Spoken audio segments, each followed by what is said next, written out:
चलिए खबरों में आगे बढ़ेंगे, रुक करेंगे इस वक्त की एक और बड़ी खबर। जहां लाल किला ब्लास्ट में बड़ा खुलासा हुआ। एनआईए ने दाखिल की है चार्जशीट। फरीदाबाद में बम बन रहे थे, कश्मीर से ये हथियार लाए जा रहे थे। ये बड़ा खुलासा हुआ है लाल किला ब्लास्ट को लेकर। राष्ट्रीय जांच एजेंसी एनआईए ने लाल किला बम धमाका मामले में 3 और आरोपियों के खिलाफ पूरक चार्जशीट दाखिल की है। जांच एजेंसी के अनुसार फरार बाल रोग विशेषज्ञ मुजफ्फर अहमद आतंकी संगठन अलकायदा से जुड़े AGUH इंटरिम मॉड्यूल का संस्थापक सदस्य और इस साजिश का प्रमुख सूत्रधार था। एनआईए की जांच में खुलासा हुआ कि हरियाणा के फरीदाबाद में बम बनाने और उनका परीक्षण करने और उन्हें छिपाकर रखने की गतिविधियां संचालित की जा रही थी। ऐसे में एनआईए की टीम ने कई बड़े और खुलासे किए हैं, जहां इसको लेकर चार्जशीट भी दाखिल की गई है। दिल्ली बम ब्लास्ट मामले में एनआईए द्वारा लगातार जांच में कई खुलासे किए जा रहे हैं और अब एनआईए ने 3 और अन्य आरोपियों को लेकर सप्लीमेंट्री चार्जशीट दाखिल की है।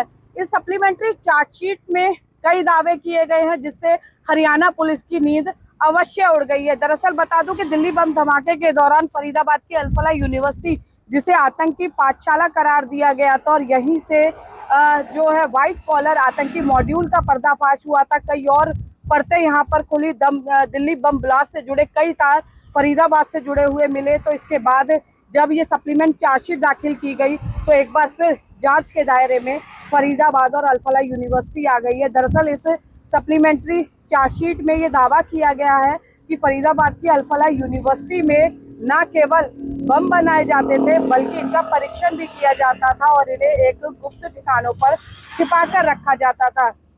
इतना ही नहीं, इस पूरे आतंकी मॉड्यूल में यह भी एक सनसनीखेज खुलासा इस सप्लीमेंट्री चार्जशीट में कथित रूप से किया गया है कि हथियारों सहित जो अन्य संसाधन थे वो कश्मीर से सप्लाई किए जाते थे।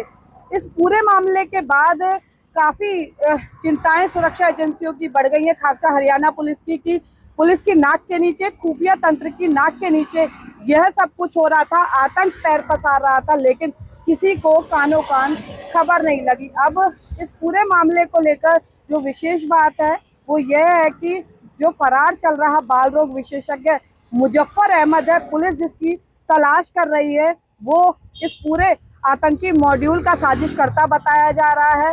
श्रीनगर की एक ईदगाह में जून 2022 में उसने इस आतंकी मॉड्यूल का गठन किया था और उसके बाद जो इनका मकसद था वो युवाओं को कट्टरपंथ की ओर प्रेरित करना, साथ ही साथ अपनी गतिविधियों का देश के अन्य राज्यों में विस्तार करना। सुरक्षा एजेंसियों की माने कि अगर इस आतंक का पर्दाफाश नहीं होता तो देश में कोई बड़ी आतंकी घटना भी घटित हो सकती थी। फिलहाल राष्ट्रीय सुरक्षा एजेंसी तमाम जांच के दौरान तमाम पहलुओं को ध्यान में रखते हुए नए नए खुलासे कर रही है। साथ ही साथ अब इस बात का भी पता लगाया जा रहा है कि फरीदाबाद में जो ये बम बनाने का काम होता था, परीक्षण होता था, स्थानीय स्तर पर किस किस की भूमिका इसमें रहती थी और क्या अन्य जगह भी इसके ठिकाने बने हुए थे, कौन कौन लोग इस पूरी गतिविधि में शामिल थे, संदिग्धों की पहचान की जा रही है और इस पूरे नेटवर्क का पर्दाफाश करने के लिए राष्ट्रीय सुरक्षा एजेंसी लगातार जुटी हुई है। दिल्ली बम धमाकों के बाद आतंक का जो रूप निकलकर सामने आया उसने सुरक्षा एजेंसियों की चिंता भी बढ़ा दी, क्योंकि जिस तरह से नए नए तरीकों का इस्तेमाल किया जा रहा था, सुरक्षा एजेंसियों के लिए भी इसका पर्दाफाश करना एक बड़ी चुनौती के रूप में देखा गया।